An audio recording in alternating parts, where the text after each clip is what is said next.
বারাকপুরের পুজো দেখা যাক। বারাকপুরের বারোয়ারি পুজো। অরুণ রয়েছেন আমার সঙ্গে সরাসরি চন্দনপুকুর অধিবাসী বৃন্দ। কেমন সেজে উঠেছে, মানুষ কি বলছেন, সরাসরি একবার শুনবো অরুণের থেকে। অরুণ,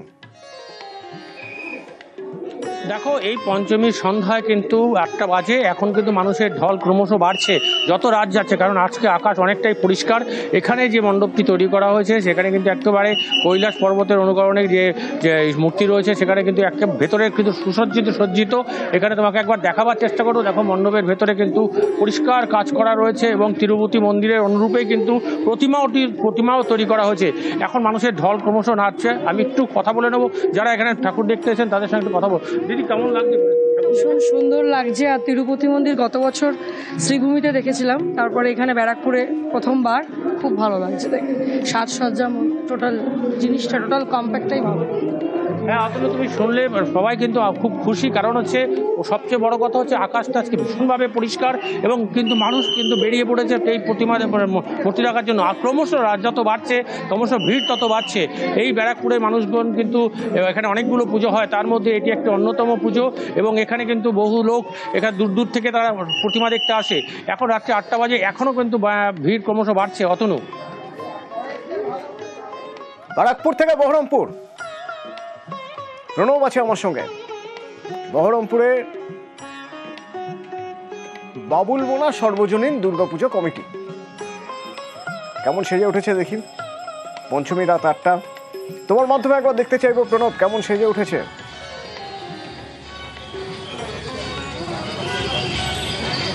দেখো, পঞ্চমীর দিন সন্ধ্যা থেকে কিন্তু জনোৎসব বলা যেতে পারে। আমি এই মুহূর্তে তোমার বাবুলবোনার যে সার্বজনীন উৎসব কমিটি সেই পূজা মণ্ডপে দাঁড়িয়ে আছি। এবার রাজস্থানের হাওয়া মহলে আদলে মণ্ডপ তৈরি হয়েছে এবং প্রতিমা কিন্তু সাবিত্রী প্রতিমা। এবং সকালের দিকে তোমার একবার বৃষ্টি হলেও তারপর কিন্তু আকাশ পরিষ্কার ছিল এবং সন্ধ্যা থেকে কিন্তু প্রচণ্ড মানুষ কিন্তু ভিড় এবং প্রচুর মানুষ আসছে। যদি এক মিনিট একটুখানি একটুখানি কথা বলে কেন, হ্যাঁ, কেউ কিন্তু কথা বলতে চাইছে না। তারা কিন্তু মণ্ডপেই নিজেদের যাওয়ার জন্য তাদের জল নেমেছে, তারা কোনো সময় নষ্ট করতে চায় না। প্রচুর মানুষ কিন্তু সন্ধ্যা থেকে কিন্তু প্রতিটা মণ্ডপে দেখা যাচ্ছে বহরমপুরে তারা কিন্তু ভিড় করেছে এবং চাইছে যে তাড়াতাড়ি করে, কারণ কোনো ষষ্ঠী সপ্তমীতে বৃষ্টি ভুলতে রয়েছে, সেই কারণে কিন্তু যাতে ঠাকুর প্রতিমার প্রতিটা যাতে ঘুরে দেখা যায় সেই জন্য কিন্তু প্রতিটা মণ্ডপেই কিন্তু ভিড়, সন্ধ্যা থেকে কিন্তু ভিড় লক্ষ্য করা যাচ্ছে। অপনয়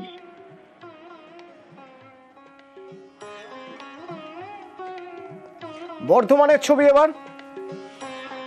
শরদিন্দু আছে আমার সঙ্গে, লালটু স্মৃতি সংঘ।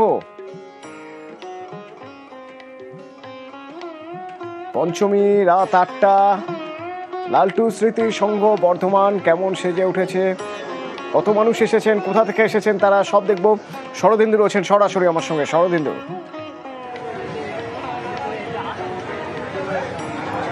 একেবারেই অতনু, দেখো সপ্তমীর উন্মাদনা যেন আজকে পঞ্চমীতেই টের পাওয়া যাচ্ছে। ঠিক থেকে ভিড় লালটু স্মৃতি সংঘের মণ্ডপে।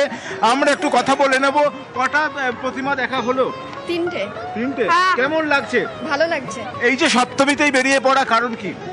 সপ্তমী না, আজকে পঞ্চমী। পঞ্চমীতেই? হ্যাঁ হ্যাঁ, বেশি ভিড় হয়ে যাবে পরে, ওর জন্যই আজকে বেরিয়ে গেলাম। তাও আজকে প্রচুর ভিড় রয়েছে। আচ্ছা, বেশি ভিড় হয়ে যাবে সেই জন্যই বেরিয়ে পড়া। আজকে কি জন্য? একটা আবহাওয়ার তো একটা ভূকুটি আছে বৃষ্টির। হ্যাঁ, না, আজকে পঞ্চমীতে আমরা প্রতি বছরই বেরোই, এখানে তো খুব সুন্দর করে, সেই জন্যই ভিড়টা আস্তে আস্তে বেড়ে যাবে বলে আজকে বেরিয়ে পড়েছি, যাতে ভিড়ের থেকে রেহাই পাই সেই কারণে। তবুও দেখছি অনেক ভিড়। কোথা থেকে এসেছেন? বর্ধমান, রাজগঞ্জ, কুমাতলা মোড়। আচ্ছা, কেমন লাগছে? দারুণ সুন্দর, খুব সুন্দর মূর্তি। কটা প্রতিমা এখন পর্যন্ত দেখা হলো মণ্ডপ? 10টা দেখা হয়ে গেছে। দেখো, পঞ্চমীতেই অনেকেই কিন্তু বেরিয়ে পড়েছেন এবং একেবারে পঞ্চমীতে দেখা যাচ্ছে বর্ধমানের মণ্ডপে মণ্ডপে একেবারে ঠিক থেকে ভিড়, কারণ একটা বৃষ্টির ভূপটি রয়েছে এবং সবাই চাইছেন যে একটু আগে যাতে মণ্ডপ প্রতিমা দর্শন করে নেওয়া যায়, কারণ অনেকের আরও অনেক কিছু প্রোগ্রাম রয়েছে, বাইরে যাবারও অনেকের প্রোগ্রাম রয়েছে। সব মিলিয়ে যত তাড়াতাড়ি সম্ভব যে 1 বছরের যে অপেক্ষা, সেই অপেক্ষার অবসান হয়েছে। প্রতিমা চলে এসেছে মণ্ডপে এবং বাসিন্দারা, দর্শকরা তারা মণ্ডপমুখী হয়েছেন। তারা লালটু স্মৃতিসংঘের আমরা মণ্ডপে দেখতে পাচ্ছি দর্শনার্থীদের ভিড়, কারণ লালটু স্মৃতিসংঘের এবার 64তম বর্ষে তারা এবার 64তম বর্ষ লালটু স্মৃতিসংঘের। ধন্যবাদ শরদিন্দু। এবার একবার অনুপের সঙ্গে কথা বলবো। অনুপ, বালুরঘাটের এক বারোয়ারি পুজো মণ্ডপে সেখানে অপেক্ষা করছে আমাদের জন্য। অনুপ, তোমার মাধ্যমে একটু হিলির ছবি, হিলি বিপ্লবী সংঘের ছবি একটু দেখতে চাইবো। একদমই অতন্য, প্রথমেই তোমাকে শুভ পঞ্চমীর শুভেচ্ছা জানাচ্ছি এবং তোমার মাধ্যমে আমাদের সকল দর্শককে শুভ পঞ্চমীর শুভেচ্ছা জানাচ্ছি। আমরা এই মুহূর্তে একদম রয়েছি দক্ষিণ দিনাজপুরের সীমান্ত শহর, যেটা একদম এই যে পুজো মণ্ডপ তুমি আমার পিছনে দেখতে পাচ্ছ, সেই পুজো মণ্ডপের ঠিক পিছনেই কিন্তু একদম রয়েছে বাংলাদেশ সীমান্ত, যেখানে কিন্তু এই যে মণ্ডপের পিছনে একটি প্রাচীর, তারপরেই কিন্তু বাংলাদেশ। এই যে একটা অদ্ভুত জায়গা, যেখানে এই এত বড় বিগ বাজেটের পুজো প্রত্যেক বছর কিন্তু মানুষকে উপহার দিয়ে থাকে এই হিলি বিপ্লবী সংঘের সদস্যরা। এইখানে কিন্তু প্রচুর মানুষ এখানে ভিড় করেন এই মণ্ডপ এবং প্রতিমা দর্শন করতে। তার ব্যতিক্রমী আজকেও নয়, আজ সন্ধ্যা থেকে কিন্তু প্রচুর মানুষ এখানে ভিড় করছেন প্রতিমা এবং পুজো মণ্ডপ পরিদর্শন করতে। অতনু, ধন্যবাদ অনুপ। হিলি বিপ্লবী সংঘ বালুরঘাটের ছবি। জেলায় জেলায় পুজো শুরু হয়ে গিয়েছে, অর্থাৎ যত আগে থেকে মণ্ডপে মণ্ডপে যাওয়া যাবে তত বেশি সুযোগ থেকে যাবে শেষ বেলায় আরো বেশি ঠাকুর দেখে নেওয়ার।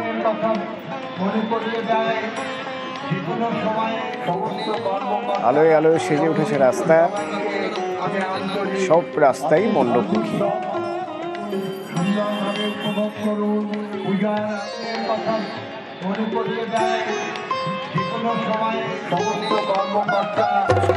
পঞ্চমীর রাত 8টা মানে পুজো মোট ফুল অন।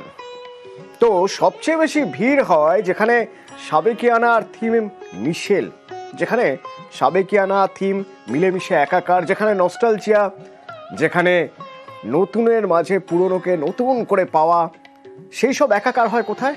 পুরনো মণ্ডপগুলো, যেগুলো বহুদিনের। যেমন এদিকে উত্তরে বাগবাজারের কথা বললে আমাকে দক্ষিণে বলতে হবে ম্যাডক্স করে কথা বলতে হবে একডালিয়া এভারগ্রিনের কথা। তো একডালিয়া এভারগ্রিন এই পঞ্চমী রাত 8টায় কেমন সেজে উঠেছে। একডালিয়া এভারগ্রিন থেকে সরাসরি আমার সঙ্গে সোমরাজ রয়েছেন। সোমরাজ, রাত 8টা, সবে সন্ধে হয়েছে ব্যাপার, কেমন লাগছে একডালিয়া এভারগ্রিন? দেখো, যেখানে গোটা রাজ্যেই কার্যত থিমের লড়াই, একডালিয়া এভারগ্রিন ক্লাব অবশ্য কোনো থিমের লড়াইতে বিশ্বাস করে না। চিরাচরিত রীতি মেনেই তারা প্রতি বছরই যেভাবে পুজো করে থাকে এবারেও ঠিক সেই একইভাবেই পুজো করছে। শুধু তাদের এবার যে পরিকল্পনা তারা করেছে সেটা হলো তামিলনাড়ুর একটি মন্দির, আর সেই মন্দিরকেই এবার তারা পরিকল্পনা আকারে নিয়ে এসছে। কিন্তু একডালিয়ার ভিড় টানতে আলাদা করে কোনো প্রচারের দরকার পড়ে না, কারণ মানুষ নস্টালজিয়া এবং স্মৃতি আর আবেগ এই তিনটেকে সঙ্গে নিয়ে একডালিয়া এভারগ্রিন ক্লাবে চলে আসেন। অবশ্যই আমি আমার চিত্র সাংবাদিক অসিতকে প্রথমত বলবো, এই ছবিটি দেখাতে তুমি দেখতে পাচ্ছ বর্তমানে একডালিয়া এভারগ্রিন ক্লাবের ছবি। তার কারণ একডালিয়া এভারগ্রিন ক্লাব এবারে তাদের যে পরিকল্পনা, অর্থাৎ যে কথা তোমাকে বলছিলাম, তামিলনাড়ুর যে মন্দির অরুণাচলাম মন্দির, এই অরুণাচলাম মন্দিরকেই এবার তাদের বিশেষ পরিকল্পনা আকারে নিয়ে এসেছে। অরুণাচলাম মন্দিরের বিশিষ্ট বিভিন্ন যে কারুকার্য, সেই কারুকার্যগুলিকেও তুলে আনা হয়েছে এবারের একডালিয়া এভারগ্রিন ক্লাবের বিশেষ পরিকল্পনা হিসাবে। পাশাপাশি একডালিয়া এভারগ্রিনের লাইট, যে লাইট দেখতে প্রচুর মানুষ ছুটে আসেন, সেই লাইটও যেমন এবার নজর কাটছে, তেমনি অবশ্যই রয়েছে ঝাড়বাতি, যে ঝাড়বাতি দেখতেও প্রচুর লোক আসেন। কারণ একডালিয়া এভারগ্রিন ক্লাবের এই ঝাড়বাতির সঙ্গে কিন্তু অদ্ভুত এক নস্টালজিয়া, অদ্ভুত এক স্মৃতি বরাবরই জড়িয়ে থাকে। আর তার সঙ্গে একডালিয়া এভারগ্রিন ক্লাবের সাবেকিয়ানার প্রতিমা, যে প্রতিমা দেখে সবাই মুগ্ধ হয়ে যান। বরাবরই একডালিয়া এভারগ্রিন ক্লাবের এই সাবেকিয়ানা প্রতিমা, আর এই সাবেকিয়ানা প্রতিমা দেখতে সবাই ছুটে আসেন। যারা কলকাতায় বেরোন তারা একদিন না একদিন একডালিয়া এভারগ্রিন ক্লাবে অবশ্যই আসবেন। এটাই রীতি হয়ে এসেছে, আমরা দেখে এসেছি। আর অবশ্যই ভিড় একডালিয়া এভারগ্রিন ক্লাবের জন্য আলাদা করে বলে লাভ নেই, তার কারণ ভিড়ে বরাবরই টেক্কা দেয় একডালিয়া এভারগ্রিন ক্লাব। অতনু, ধন্যবাদ সোমরাজ। ভিড়ে বরাবরই টেক্কা দেয় একডালিয়া এভারগ্রিন। ঠিক এই একডালিয়া এভারগ্রিনের মতোই উত্তরে শ্রীভূমি স্পোর্টিং ক্লাবে না গেলে বোধহয় উত্তরের সব ঠাকুর দেখা সম্পূর্ণ হবে না। তো সেই শ্রীভূমি স্পোর্টিং ক্লাব, আমেরিকার স্বামীনারায়ণ মন্দিরের থিম এবার। আমার সঙ্গে ইরন রয়েছে। ইরন, ঠিক ঘন্টা তিনেক আগে কথা হচ্ছিল তোমার সঙ্গে, তখন বিকেলের নিবু নিবু আলো, সবে সন্ধে হবে হবে করছে, এখন তো সন্ধে হয়ে গেছে, পঞ্চমীর সন্ধে, মানে একটা ব্যাপার। তো সেই ব্যাপার তুমি কেমন উপভোগ করছো? দেখো, শ্রীভূমির প্যান্ডেলের বাইরে থেকে তোমায় বিকেলবেলা ছবি দেখাচ্ছিলাম, কোণে দেখা আলোর কীরকম মায়াবী প্যান্ডেল লাগছিল।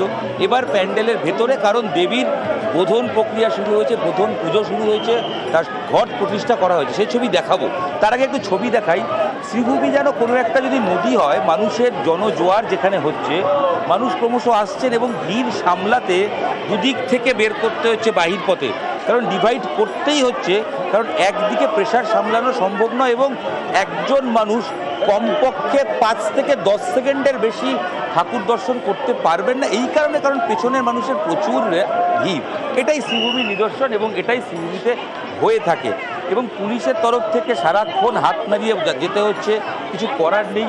এই ভিড়ের মধ্যেও যারা আসছেন দেখতে, তাদের সঙ্গে একটু কথা বলে নেওয়ার চেষ্টা করবে এবং অবশ্যই যারা এই কোনো রকমে দেখতে পাচ্ছেন সেই ছবিটার দিকে আমরা যাব। তবে তার আগে আমি একটু বলবো আমার চিত্র সাংবাদিককে যে মায়ের যে ঘট প্রতিষ্ঠা হচ্ছে সেই ছবিটা একবার একটু দেখিয়ে নিতে, যদি আমরা একটু দেখিয়ে নিতে পারি যে বোধনের ঘট প্রতিষ্ঠা হয়ে গেছে এবং সেই ঘট এখানে প্রতিষ্ঠা হয়েছে। কিছুক্ষণের মধ্যেই দমকল মন্ত্রী এসে পৌঁছবেন, তারপরেই এখানে বাকি যে পুজোর আরও কাজ, সেই কাজগুলো রয়েছে, সেগুলো শুরু করা হবে। অথবা তুমি দেখতেই পাচ্ছ যে যা ভিড়, এই ভিড় সামলে যারা এসছেন তাদের সঙ্গে আমরা অবশ্যই কথা বলার চেষ্টা করছি এবং অবশ্যই করব। এবং এই যে যারা এসছেন, দিদি আপনি এই যে লাইভে আছি, আমরা একটু গল্পই করছি, এই ভিড় ওদিকে একটু ফাঁকায় ফাঁকায় দেখছেন, একটু লাকি বলুন নিজেকে মনে হচ্ছে? একদমই তাই, মানে একদমই লাকি মনে হচ্ছে যে ফাঁকায় ফাঁকায় দেখতে পাচ্ছি বলে। এই যেভাবে মানুষ দেখছেন তার থেকে তো বেটার। একদমই তাই। বছরের শ্রেষ্ঠ উৎসব শ্রীভূমি, আপনার কাছে ঠিক কি? কারণ এই ভিড়েও আসতে ইচ্ছা করে কেন? আমি এসেছি বলতে পারেন কাটোয়া থেকে, আসতে ইচ্ছা করে প্রতিবারই, কারণ হচ্ছে এখানকার যে প্যান্ডেলটা হয় প্রতিবারই ইউনিক লাগে, তার জন্যই দূর থেকে আসা। ঐতিহ্য, মায়ের টান তো রয়েছে অবশ্যই, আর ঠাকুরটা তো বিশেষ করে ভালো লাগেই, তার জন্যই আরও আসা। ভালো লাগাগুলো কাজ করছে। আর তার সঙ্গে আমি একটু মণ্ডপে, যারা আসতে পারছেন না ভিড় ঠেলে, একটু মণ্ডপের ভেতরের ছবিটাও দেখাই, কারণ মা দুর্গার অপরূপ এই রূপ, যেখানে হিরে এবং প্ল্যাটিনামের গয়না ব্যবহার করা হয়েছে মাকে সাজিয়ে তোলার জন্য। আর তার সঙ্গে শ্রীভূমির ঝাড়ও রয়েছে, ঝাড়েরও একটা মাধুর্য রয়েছে, একটা আকর্ষণ রয়েছে, সব মিলিয়ে এখন রাত 8টা, আরো কিছুটা সময় গেলে হয়তো ভিড় আরো অনেকটা বাড়বে। আবার সে ছবি আমরা দেখব। শ্রীভূমি স্পোর্টিং ক্লাব উত্তরে যেমন, দক্ষিণে তেমন একডালিয়া এভারগ্রিন এবং শহর কলকাতার পাশাপাশি জেলার কিছু বড় পুজো দেখব বিরতির পর।